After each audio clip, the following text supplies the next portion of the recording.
right, so looking at question 1 on topic 2, free response questions, tells us this is the graph of g, which is the derivative of f. So I'm going to label that to be super careful because, again, peek ahead, there's a question about g, there's a question about f, the next question's about f and f, so I'm going to label it both and just be super careful as I work this problem. Piecewise linear, yep, those are line pieces from -5 to 3, from 3 to 6, it's that parabola. Okay. I'm also thinking ahead. To get from f prime to f, I need to integrate, which is either area under the curve or an antiderivative, and I think they've set me up where I'm going to have to do both. Like I can do area under a curve with lines, that's rectangles and triangles, no big deal. But area under a parabola, I'm going to have to do the antiderivative of that, is my guess. So let's see what happens here. If f of 1 is 3, what is the value of f of -5? F of 1 is 3. We want to find f of -5. And I have the graph of f prime. So how do I get from f prime to f? I need an antiderivative. So I'm going to antiderivative f prime, and that will get me to f, but it's not that simple, I guess, because I want to know about 1 and -5.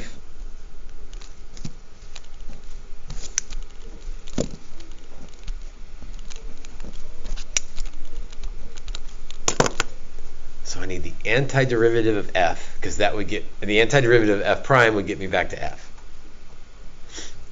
And I have the picture of f prime, so maybe I can do area under the curve from 1 or from -5 to 1.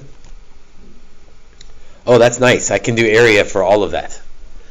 I don't have this curve thing over here, so I'm going to use area under the curve. So I'm just going to divide it into pieces here and find the area piece by piece. So 3 times 3 is 9, but it's under, so that's a -9. And then this would be, let's see, half of 3, but negative, so -3/2. And then from -1 to 0, there is no area. And from 0 to 1, make sure I stop at the right spot here, that area would be 1/2 base times height, so that area would just be 1.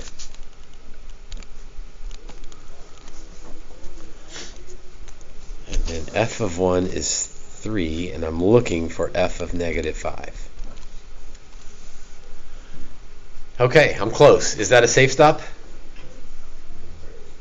No, I've got to solve for f of -5. Like, I mean, I'm almost there, but I need to solve for f of -5.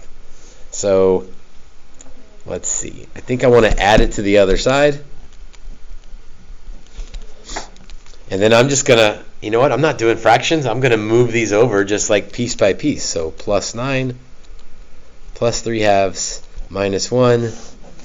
Thank you very much. If you want to figure that out, you're welcome to. I'm stopping there. Safe stop. But a good safe stop. You've sort of shown the pieces.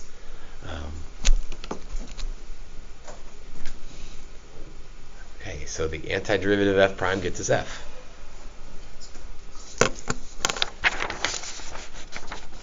Question B. Evaluate the antiderivative of g from 1 to 6. Okay, well that's sort of what we were just doing, but part A was from -5 to 1 of f prime. Now we're going to do 1 to 6 of g. 1 to 6 of g of x. So I'm still looking at this picture. Can I do area under the curve for this one? What's that?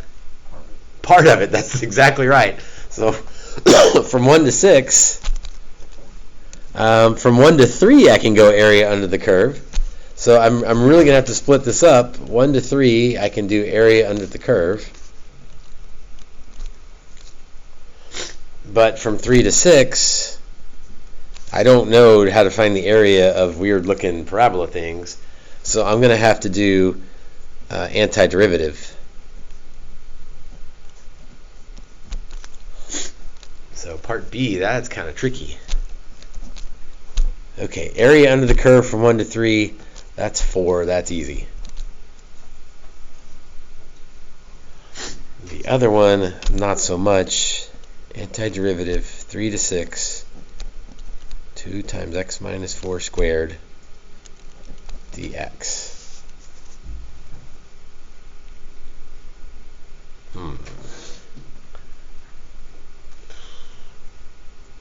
I think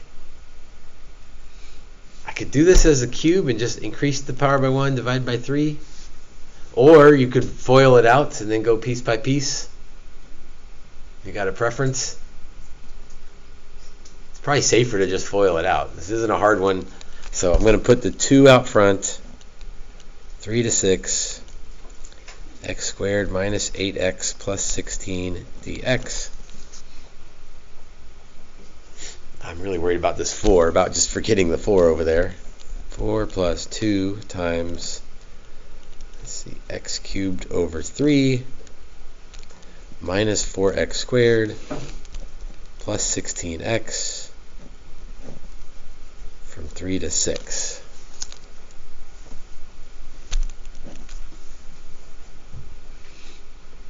Safe stop? Yes or no? No, I just need to plug in the 6 and the 3.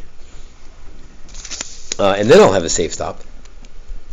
So 2 times, be careful here, 6 cubed over 3 minus 4 times 6 squared plus 16 times 6 minus, let's plug in 3. And again, I'm plugging it in and not evaluating anything. Like some of those are easy evaluations, some of them are a little harder, like 16 times 6, but I don't want to mess with any of it.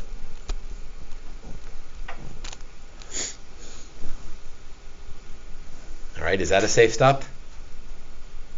Yeah, we're good. I mean, I have no idea what that equals, but that's fine. It's a safe stop.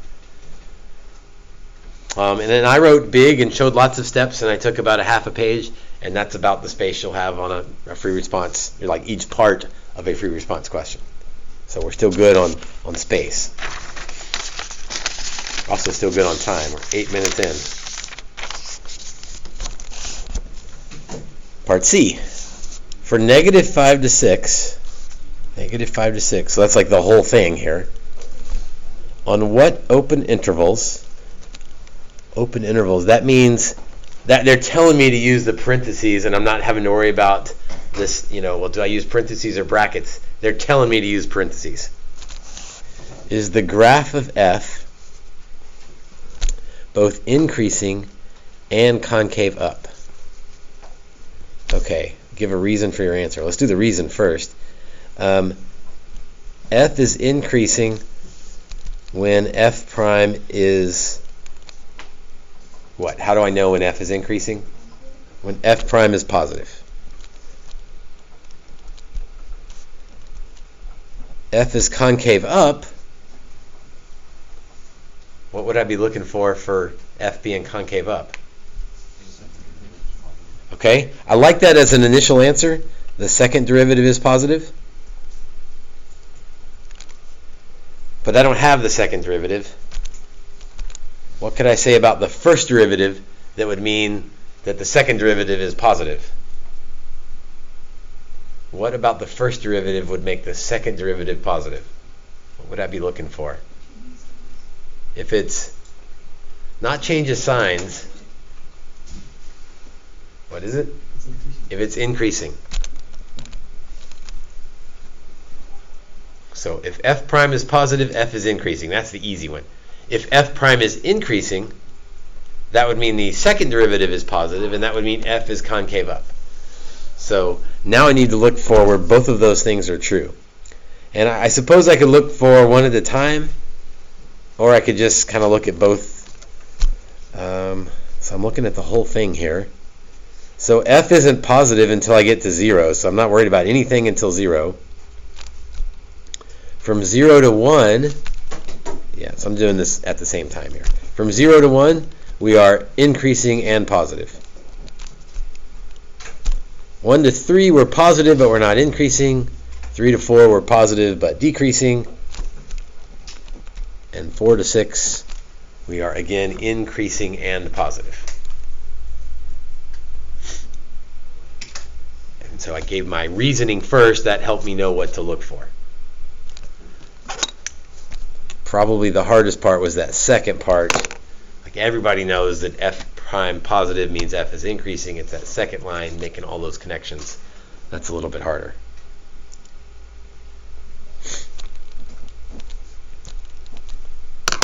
Part D.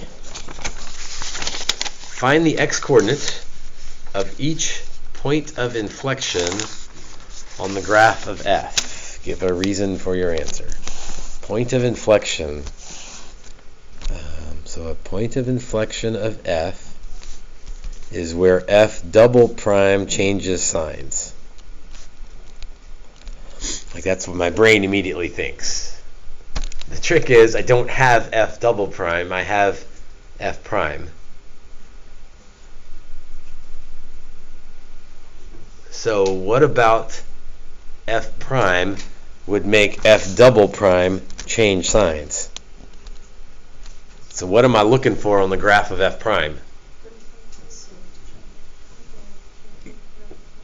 Where it changes direction. So where its slope changes. So I can say f prime changes slopes or just changes directions.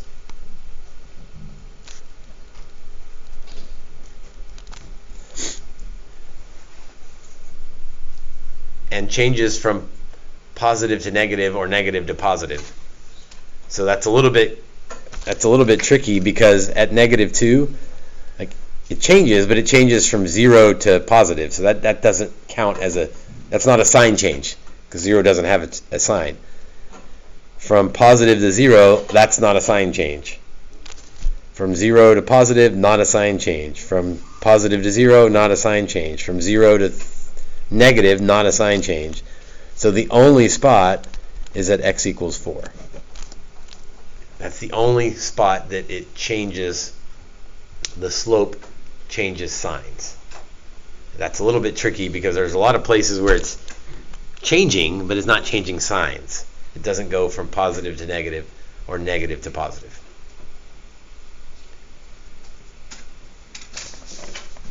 Okay, I'm looking at my timer. It says 13 minutes. Again, in theory, each one you have 15 minutes to do. So I've got 2 minutes extra. And they're grouped, so you don't have to spend, they're not individually timed. So if I finish this one in 15 minutes, that means, or 13 minutes, I've got 2 extra minutes to spend on another one. So, you're thinking 15, but they don't time them individually. They do time the first 2, so you get your calculator for 30 minutes. After 30 minutes, you put your calculator away, and then you can work on all 6 of them. So you can go backwards and work on, if that even shows up, but you can go backwards after this 30 minutes and work on the calculator questions. You just don't have a calculator. So make sure you've done all the calculations you need. But if you need to go back and clean it up or write some reasons or some justifications, like clean those up if you have time, you can go backwards and work on them. You just can't grab your calculator after 30 minutes. And you can't look forward. Like during that 30 minutes, that's obvious, right? Like you can't use your calculator on a no calculator section. So 30 minutes, you only get to look at 2 questions. After 30 minutes, you can look at all 6 questions. You just have to put your calculator away. So in theory, when they say put your calculators away, you are hopefully done with those 2 and are ready to move to the next 4. But again, if you want to go back and try to clean them up, you can. You just don't have your calculator to do that. Okay, I'm going to stop there.